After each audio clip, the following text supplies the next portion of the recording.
It is the first beer of Oktoberfest, and I am here with Jef Conn, and we are drinking Karbach's Karbachtoberfest. Cheers. Cheers.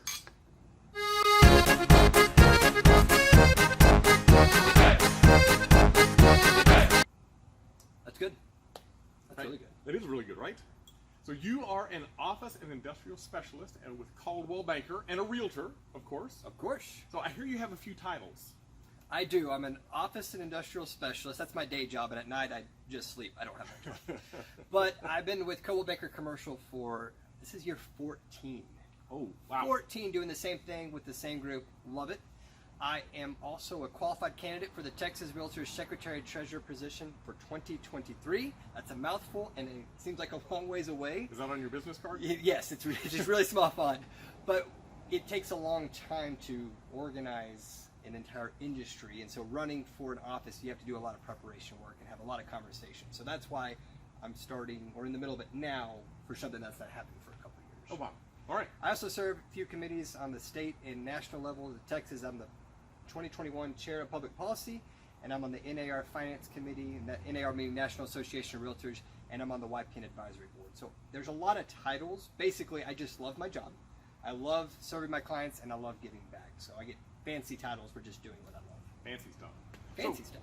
What does YPN stand for? For people who don't know. YPN is for Young Professionals. It's a Young Professional Network.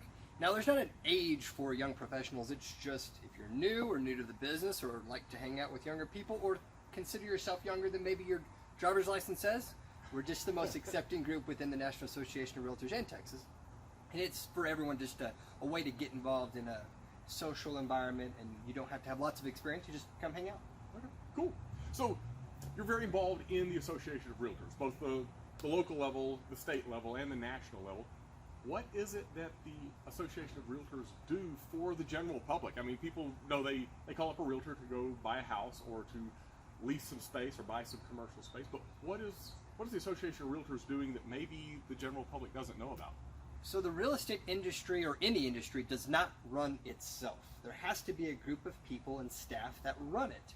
And like many trade organizations, we're a volunteer-led organization. Yes, we have 86 staff in Texas, and I don't know how many staff we have at the national level between our two campuses, but there's a lot of staff that orchestrate and does a lot of the work alongside volunteer leaders like myself. So people from all walks of life, from all over the state or all over the country, get involved, lend their expertise, and serve on committees. And we basically do everything to help protect private property rights so our customers are able to buy and sell real estate, whether it be commercial or residential, and that there's not rules or laws placed that would affect how you and I do our business as realtors or how our clients, investors, or users do their business. So the industry is not there to train realtors. That's what a lot of people think, that it's there to improve professionalism and train the realtors. That's the broker's job. Really, talking about specifically Texas, the Texas Realtors is really an advocacy group. Our job is, we're located across the street from the Capitol, from our CEO's office. You can see the state Capitol. Our job is to have great relationships with our elected officials to make sure that laws and rules are placed that benefit private property ownership and the practice of real estate. So we're one of 13 states that have a ban on transfer taxes. We also have, we're a non-disclosure state, so we don't have to tell or disclose our sale prices. Not every state can say that. That's because of our relationships with our elected officials. So we can't, excuse me, we can't sum it up into just Texas Realtors does one thing, because there's so many different things that we do, but ultimately we advocate on behalf of the public, Mr. and Mrs. Smith who are buying a house, and realtors who are also working in the industry. So what is a transfer tax? You mentioned that, and I know for some people that may be a new term. If you're from other states, then you know what they are. A transfer tax is if you were to sell your home for $200,000. There will be a percentage of the sell price that you would have to pay as a tax to the taxing entity. That could be the state, that could be the county. There's different ways of doing it. And every time a house sells or a property sells, they would have to pay, both the buyer and seller would have to pay a tax. Now what that does is it just makes real estate more expensive, because you have to come out of pocket for those expenses sometimes. So we don't have it in Texas, and that's a good thing. And if any elected official is watching, we don't want those in Texas, so please don't add those. But it's things like our advocacy efforts to keep that from happening, which is why Texas Realtors should be involved, and they should lend their expertise to make sure things like that don't happen. Well, thank you. We appreciate that. Absolutely. Those who are the real estate buying public and the realtors, we Yes. appreciate that very much. You and I are both of those. Right?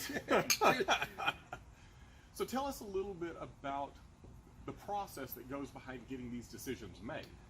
It's not just somebody sitting at the head of the table and starts blurting it out, is it? No, we don't want that, because people are crazy, and no matter who they are, you want to have research and data. And the great thing about the Texas Realtors specifically is we're the largest trade organization in Texas, but we're the most organized. So it's volunteer leaders like you and I.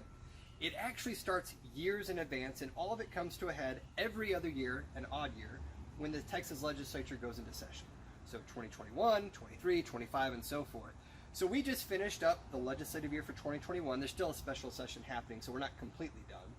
But starting in December of this year, we'll start polling our members and saying, what are we seeing in Lubbock and Dallas and Killeen and Tyler and San Antonio? What are the issues you're seeing there? And are those issues statewide, or are they local issues? So there'll be a survey. Look out for your email coming from the Texas Realtor staff in December that will say, hey, just tell us what you think. And we take all that information along with decades of great relationships with elected officials, and we come up with a list of things. And it could be 200 things, it could be 57 things. There's no number of what we're looking for. Just these are the issues that Texas Realtors will focus on over the next 2 years. That gets divided into 4 subcommittees. So business issues, taxation. There's four subcommittees. We'll link them. I just forgot all of them. Maybe we'll cut that out. But there's 4 subcommittees, and it's broken down. So if there's anything, any bill or suggested change that has to do with business issues, that committee handles it. If it's taxation, that committee handles it. And they vet everything. So they hire experts. They have people who have been studying law about this for years come in and speak to the group. And it's about 15 to 20 people on these subcommittees. And they vet some things, and some things get thrown out. It just doesn't make sense on behalf of Texas to go for these things. Or we realize there's a law in place that is already there that will take care of that. But when you boil it down, there's going to be somewhere between 30 and 50 major issues from all the subcommittees combined that goes to the Public Policy Oversight Committee. That's what I was chair of this year. It gets vetted again. And so you have 146,000 members who have this survey. It's then vetted down by staff with lots of research, vetted down again by a group of 20 to 30 people, and then vetted down again by another group of 10 people from all different walks of life and expertise. That then goes to the legislative management team for Texas, which is another governing board that helps make decisions on behalf of Texas. And then it goes to the board of directors. So there's a couple hundred people that approve it. So by the time it's rolled out in 2023, it's called our legislative priorities. We'll have a very nice booklet. Our staff is amazing. They make it look nice so and it presents well. And it doesn't matter if you're talking to your representative from Houston or Lubbock, we're all presenting the same information. It's one voice, talking points given to us, because we want to say on behalf of all Texas Realtors, this is what we think needs to happen. And so we know who we can work with on the legislative side. We have Realtor champions who are people who support real estate activities. And we know who are not supportive of the real estate industry. So we know who to work with, and we take those legislative priorities that have been vetted time and time again by research, by volunteers from every part of the state, from different groups of people who've been in business for 5 years or 20 years, it doesn't matter. We vet that and then it's presented. So by the time our elected officials are hearing about it, first of all, they've probably been polled on it by our staff. They know what's coming, and they know that the entire force and backing of the Texas Realtors is there, and we're all presenting it to our elected officials in unison. Usually it's called Texas Realtors Day at the Capitol, where we take 3,000 realtors like you and I, we overwhelm the Capitol. No other group wants to come that day because it's full of realtors, and we present these on behalf of the Texas Realtors to the elected officials or their staff, and then the staff follows up and we monitor them. So that's how it gets there. Lots of discussion, lots of oversight, lots of people looking at it. And once it's presented, for the normal realtor who's not super involved, it's going Alright, so we had a little bit of a battery or a little bit of a space hiccup and had to delete a few apps off my phone. So now we're going to come back with some more questions. So, Association of Realtors, it sounds like a pretty big deal. There's a lot of moving parts. There are a lot of staff that are being paid somehow. Where is that money coming from, and how do the people who are ultimately supplying that money know that their money is being spent well? Big question, lots of little small answers. So we'll start with local. In Lubbock, as of last month, we're at 1,602 members. When I was president of the association many years ago, 2017, we had 800 members or 900 members. So we've grown a lot. It's not the most. At one point, we had 2,300 members in our association in the 80s, Oh, wow. before I was born. And so it ebbs and flows, but we pay dues as members to the local, state, and national level. So and we also, you're a residential realtor, I'm a commercial realtor, so we have different MLSs. So you have a residential one, I have a commercial one that's provided by the association. So there's additional revenue that comes in through MLS. We have platinum sponsors. Thank you to all of our platinum sponsors who help sponsor events, and they pay a large sum of money up front, and they get their name and advertising on all of our events so that they can attract more business. So it's a win-win situation. So in Lubbock, we have about $1.5 million a year budget. So we are very blessed that most associations don't have a lot of money in reserves, and we do. In fact, this past year, remember, we bought a new building off 67th in Milwaukee. We just sold our old building off 50th in Knoxville. About 40 to 50 years ago, some very wise leaders decided to start saving money. So every month they would save a certain amount of money per member every month, and it just accumulated over the years where we could pay for a brand new building in cash and still have reserves. So all of that money is overseen by the staff and the membership. So we have a group called the Finance Committee here in Lubbock, and state and national too, where we look at the budget, and every month we get an accounting of every dollar that was spent, and it's a 4-page document, so all the line items. So how much did we spend on tree pack events? How much did we spend on utilities? How much was a lawn care? We can see it, and we can compare it to previous months. We can compare it to what we budgeted for the year. So in a year, around September, October, the budget is set for the next year, and it's approved by the local members.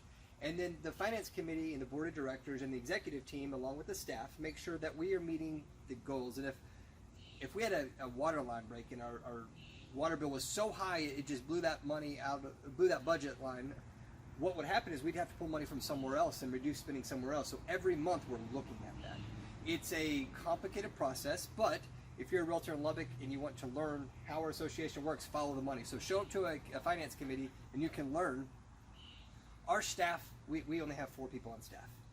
So we are very understaffed as compared to other associations. We save a lot of money that way, but our staff is paid appropriately, but they're not getting rich off this. So our dues locally are going to that.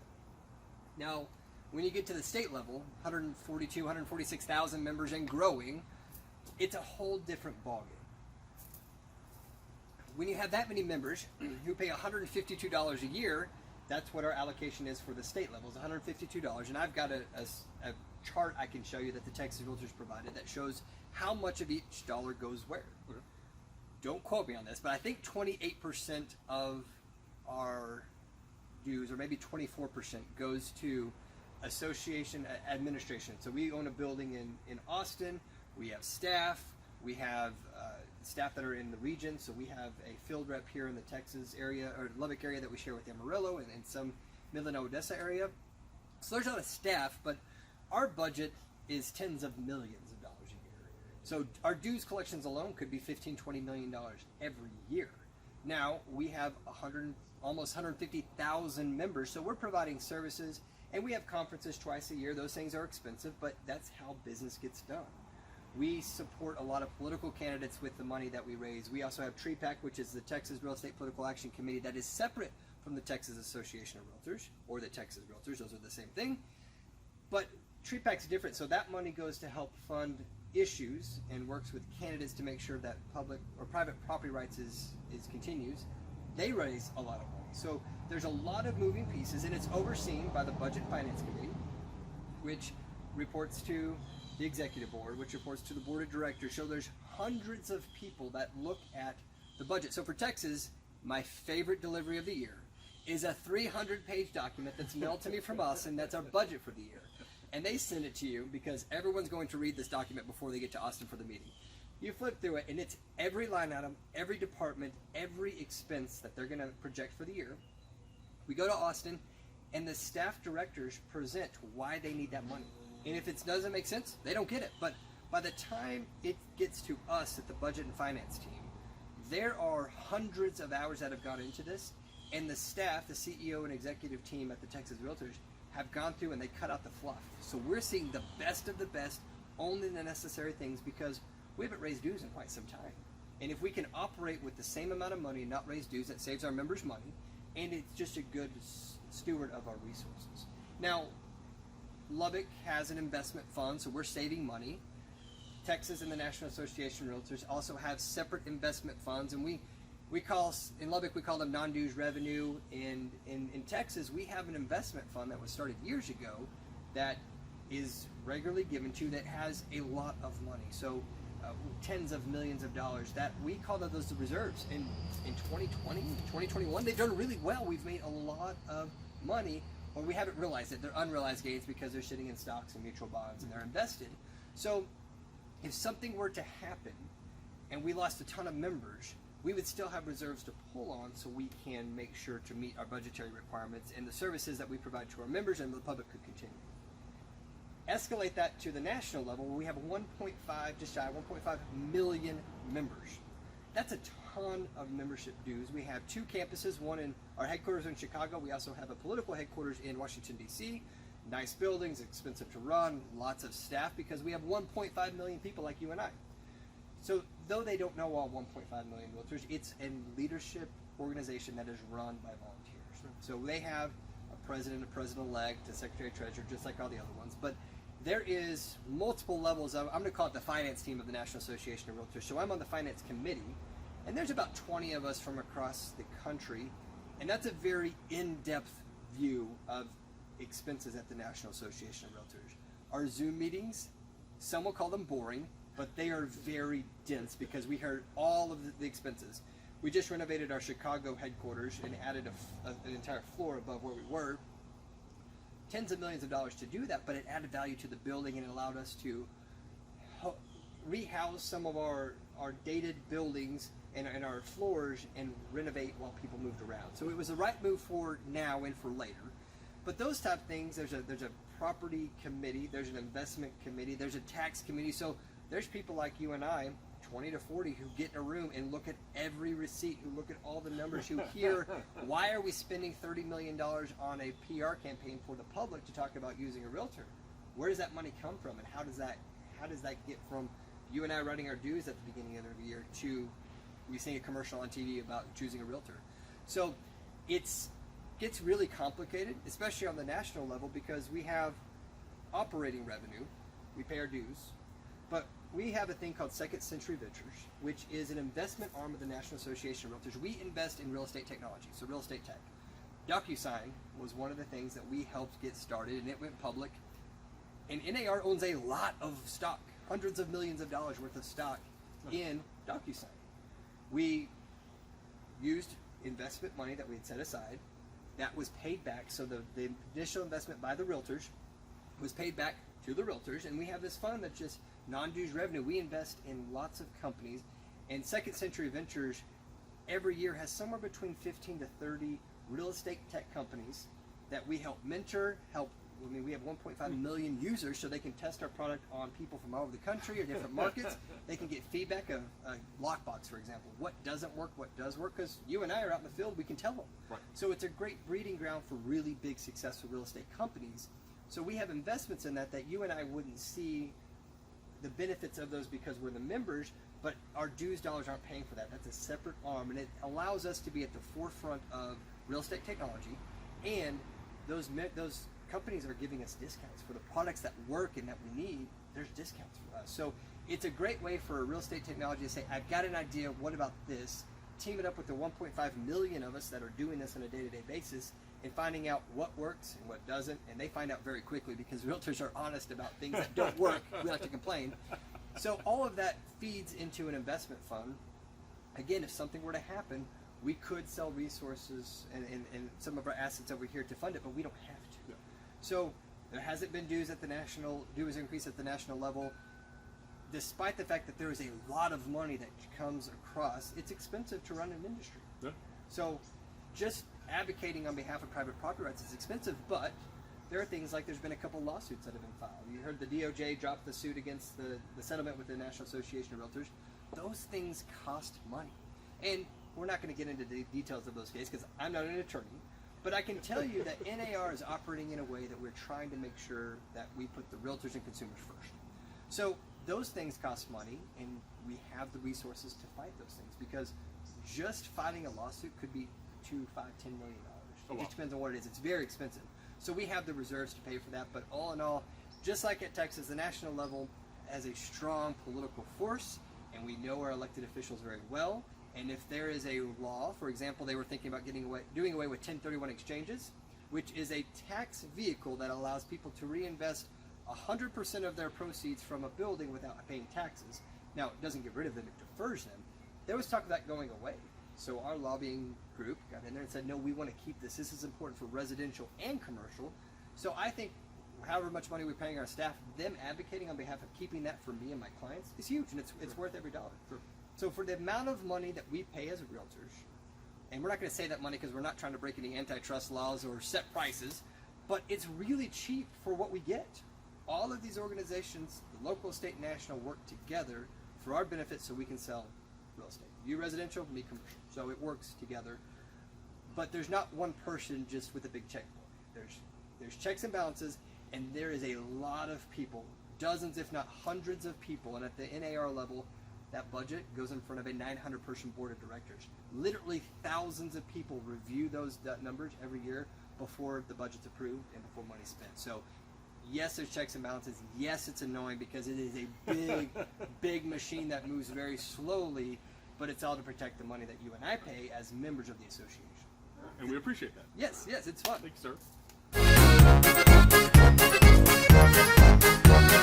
All right. So, Jeff, how did you get to Lubbock? How did you get into real estate? Tell us, what's your background? So Lubbock is obviously the destination that everyone wants to come to. I came here like most people came to Lubbock who were not born and raised here. I came here for school, went to Texas Tech, and so that was the draw to come here. I had to choose between Tech and A&M, and there's no humidity except for today. But what we do have that you guys can't see is there's cotton and pollen in the air, and Tracy and I are currently dying because our allergies are going crazy. But I came to Lubbock, and ultimately my goal was to go and take over, work with my dad or go do something overseas. And my best friend at the time was working for the company, and he said, hey, we're looking to hire one more person. You should put your application in. Now, I was 19 at the time, and went into Mr. Canup's office, who owns Coldwell Banker and Coldwell Banker Commercial, and he was so kind in that he told me I was probably too young and I should wait a little bit. And I called him back and I said, no, I don't think so. We should do this. So after a lot of discussion back and forth, he ended up hiring me, and it was the best decision he's ever made, I think, and the best decision for me. But it's been fun, but I've only done commercial. I've never done residential, bought a lot of residential, but I've never done residential on the brokerage side of things. So he says, Jeff, I want you to pick a specialty. So in commercial, you've got apartments called multifamily, you've got office and retail and industrial. So you can specialize, you can even specialize that there are people in this world that only sell Dollar Generals. That's all they do. So you can uber specialize if you wanted to. But I went to a thing called ICSC in Las Vegas. It's a retail convention. This is day 6 on the job. Started Monday. On Saturday, I'm in Vegas with 55,000 people. This was before COVID. This is 2007. And I saw all these people hustling to get in with Whataburger and Macy's, and I thought, this isn't for me. Because most retailers, I figured out, are represented by national brokers from very big firms, not from Lubbock, Texas. So I'm always going to be hustling for the attention of somebody else who's focusing on Houston or Chicago, and that's not for me.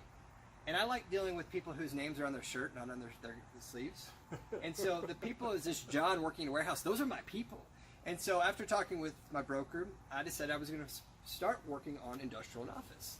So industrial is my main part of the business, and I've been doing that for 14 years. I like it because no one else likes to do it. The people are such good people, easy to work with, but I'm just helping on the logistics side of the world. So all of us shop on Amazon more than likely.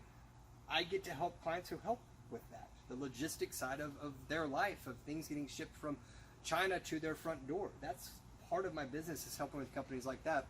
Or widgets and gadgets for the oil field, or just things that get created. Those are what my clients are doing. And that bleeds into auto sales and auto mechanic work, and there's just all kinds of fun things within industrial. And I love it because it makes sense to me, because my brain works in numbers. When I walk into a warehouse, and you may see this on the residential side of, oh, I just love the color of the walls or the floor plan. We don't really fall in love with buildings on the commercial side. When I walk into the building, does it work? Yes, great, let's buy it. Does it not? No, what do we need to change to make it work? Or do we need to go find something else? There's no emotional attachment. And there's not someone's sister and dad and father-in-law coming over to tell they love the bathroom. That doesn't happen. And my personality is not that. So kudos to every residential agent watching. You have a hard time dealing with all the emotions of residential real estate. We don't really have that on commercial, which is what I am geared towards. So got involved in the industrial and office side, and I just love it. It's hot in the summertime because there's no air conditioning. It's dirty. You're opening overhead doors hoping it doesn't fall on you. You just come back, and some days I leave the office and I'm like, did I just go play paintball? Because I'm just filthy. But I love what I do because at the end of the day, whether it's a small mechanic expanding into their shop or if it's a large company that does logistics all over the world, being in Lubbock, Texas, or the areas we serve helps them grow their business. Sure. That employs people, that puts tax revenue into our market, that allows me to have a job. Yep. So I love doing it, and it's not complicated. Ultimately, there can be complicated conversations, there could be complicated leases. I was in a meeting we were talking about earlier today.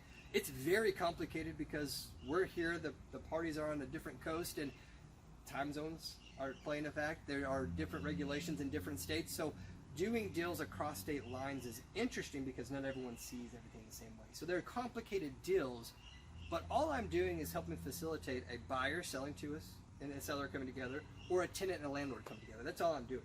So it's not my job to be the good guy or the bad guy. My job is to put two people who want the same thing together and just make sure the paperwork's lined up and their attorney reviews it. That's really what I do. So I love being a commercial. I love the office and industrial side. And over the last 14 years, it's just become my niche. So with that, you can specialize, and there's different designations that you can get. So I hold the CCIM designation, which I got in 2010. That's a Certified Commercial Investment Member. There's about, when I got it, there's about 18,000. There's probably closer to 30,000 now.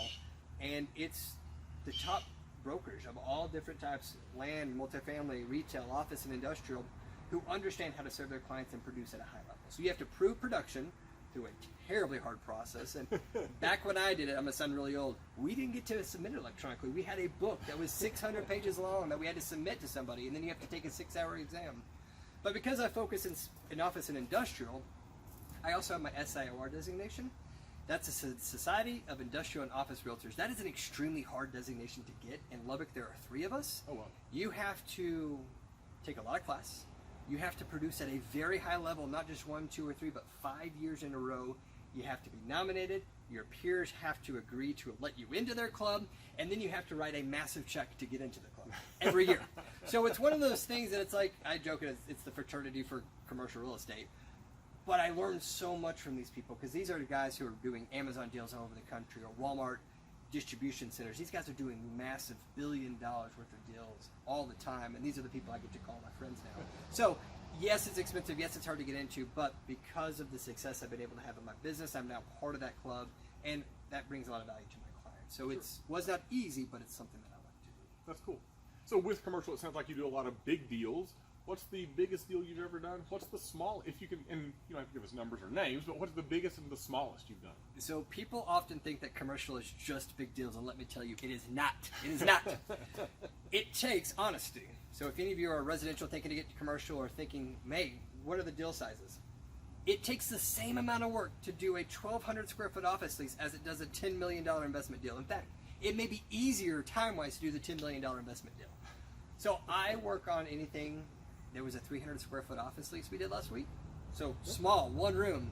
I've done square footage, a 550,000 square foot building. So there's a big difference in those.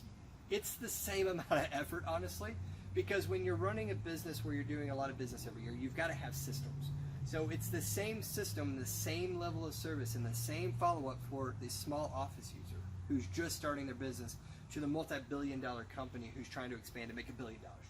I don't care what people's goals are necessarily. I want to understand it, but my job is just to take the systems that are in my business and make sure that they have an incredible service from point A to point B. They get the goals that they want to achieve.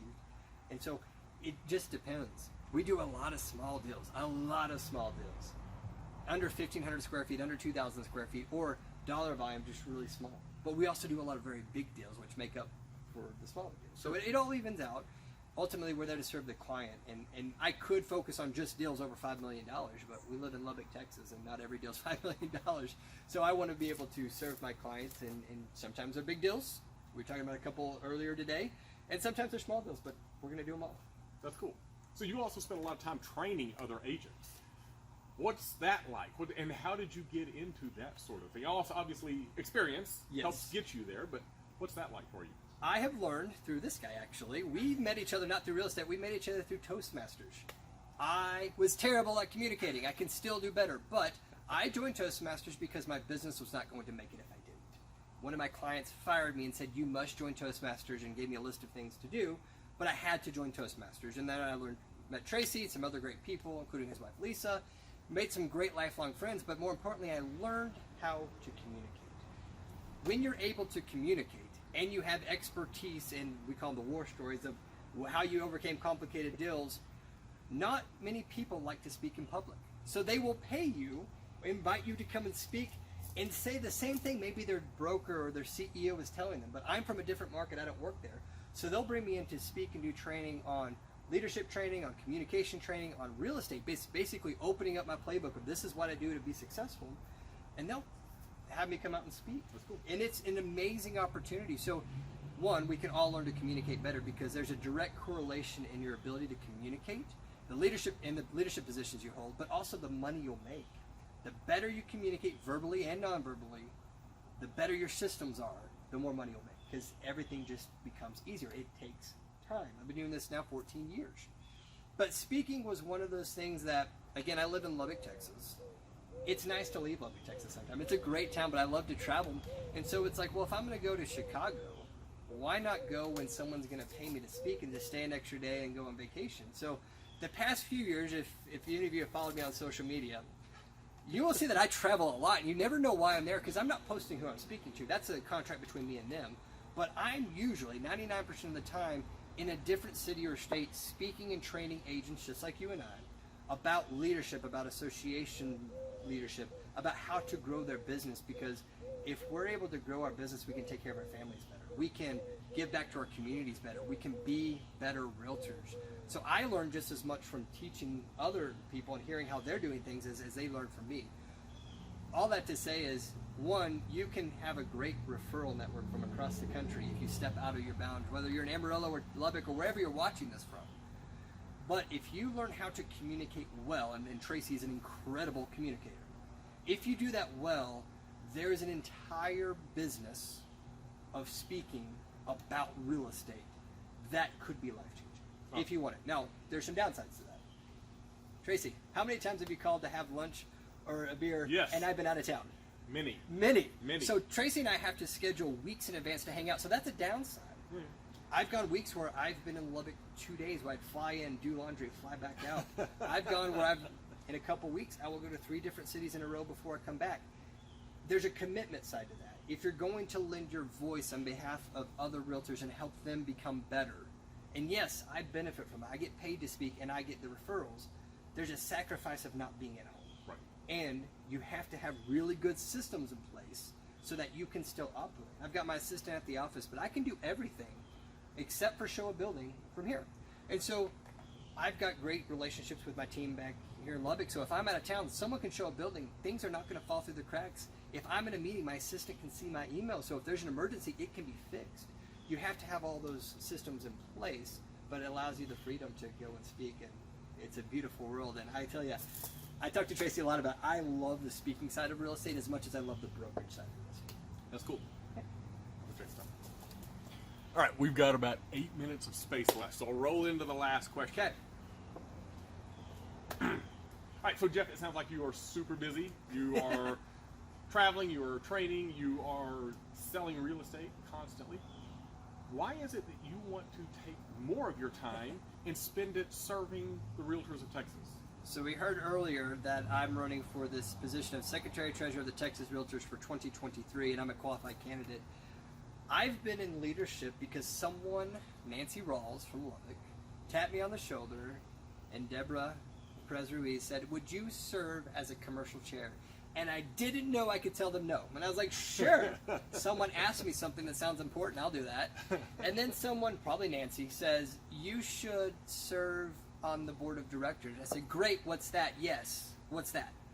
And in Lubbock, we are voted on by our peers, and so I was elected and then moved as the director at large, which puts you on the executive committee, and I just learned that I loved serving this industry. It's fun. You get to meet people from all over the country, and you get to help be part of making a decision for our industry to be better. But sometimes in leadership, we often see people who aren't producing. We see people that maybe have a great heart and they have a lot of free time because they're not producing. Well, that is not my story. I'm producing at a very high level, and I have been. Part of my goal of serving in leadership and my agreement with my team here at the office was I'm going to do more every year, and I'm not going to step back in business when I serve. That's taken a lot of work. So what that looks like is we'll be in Austin for a conference. At 4 a.m. my alarm goes off so I can make sure everything gets done. I can have a to-do list for my assistant. I can respond to contracts, and then I'm going to meetings and stepping out, returning calls, and then texting you in the middle of a meeting, and then hopping back on a plane to get back at midnight so I can be at a meeting the next morning. It's a lot of sacrifice and a lot of juggling. But I'm a firm believer that I'd rather be at the table helping make the decision than reading about it in the newsletter the next week. I do not like being told what to do. I want to be part of the solution. So wanting to be part of the solution and being someone who produces at a high level, I feel like that level of expertise is needed at all levels of our organization. Been serving at the state and on national committees and state committees, but I'm ready to move that to the next level on behalf of all Texans. Because, let's face it, most realtors are residential. And there's nothing wrong with that. There's just more houses to sell. Sure. And not everyone takes the plunge to specialize in commercial. We need a commercial voice on the leadership team for Texas Realtors. We've had Trey Bates was our last pure commercial specialist, and he's now our governmental affairs director for the Texas Realtors. But we need people when we're talking about issues and how does that affect real estate. We've got the residential property management usually covered. We need a commercial voice. Sure. The other voice is, I'm 34 years old. Most people don't know how old I am and assume I'm older. When I got into the leadership side of things, when I go to these conferences, they were stale and boring, and no one my age was there unless they were with me. So it was boring, but now I walk into Texas Realtors meetings and the national meetings, and there's younger people everywhere. Now let me be clear, I'm not advocating just because I'm young. I think the younger generation needs to work closely with people who've been doing this longer than I've been alive. It's very important. We can't skip the line. Well, 14 years is not skipping the line. I've got a lot of expertise mixed with a lot of knowledge of our industry because I've served for so long, that when younger people are getting into the business now, they see someone who looks like them, who talks like them, who dresses like them, and they'll say, oh, if he can do it, maybe I can. Because ultimately, we need more leaders today, but we need leaders in 10 years and we need leaders in 20 years. And if younger people under the age of 40, under the age of 50 are not getting involved now, they're not going to have all the expertise they need to serve our organization later. So my goal for serving is I want to serve on behalf of all Texas Realtors, but I want younger people and commercial people to get involved. Because in 10, 15 years from now, when I've served on the leadership team and I'm off doing whatever I'm doing, I'm not going to disappear, but we need people to pick up where the next leadership team left off and continue to serve. So I'm not just running for one thing. I'm running for many things, and I think it would be a lot of fun. But we live west of I-35. 70-80% of Texas population lives east of 35, and decisions are made because the population centers are bigger east of 35, and there's nothing wrong with living east of 35. But when you put on your clothes and you have cotton, that came from here. When you ate a steak at dinner this weekend, that came from here. When you're putting gas in your gas tank, that came from here. So the fuel, fiber, and food of Texas is here. Why are we not represented on a larger level? So we had a great past chairman, Cindy Bullock from Amarillo, one of my friends and mentors who helped me see like it's really important that not only are the specialties represented and ages are represented, but geographically we're represented well. So being from West Texas, I can lend a different voice than someone who lives in Austin or Dallas, but we need those voices too. Sure. So it's exciting to be able to serve with different people from all over, who are not from Lubbock, who are not commercial, who have been doing this at different times than I have for different companies, coming together for the common goal of working for our Texas realtors and the public to make sure the real estate industry serves. Because the industry does not run itself. It's run by people like you. So that's why I'm running it. I'm really honored and excited. I'm running unopposed. Awesome. Someone could still enter the race by November or something, but I'm running unopposed, and the election happens in February. We call a red shirt once elected until December 1st. So December 1st of 2022 starts off the 2023 year, and that will be when I serve as Texas REALTOR Secretary and Treasurer. End goal is you serve as that, you'll be chair-elect, and then chair of Texas. Some states call it president, but chair of Texas in 2025. That's awesome. So many years planned out, and I'm really excited to do it. That's cool. Well, Jeff, thank you for joining me today. Thank you for sharing a beer. Appreciate Absolutely. it. Happy Oktoberfest, and we'll see you in the next video. Do we clap now? Does it work? Oh, I guess this video doesn't work. Recording, stop. What? I didn't know if it would do it or not. Hey phone, stop.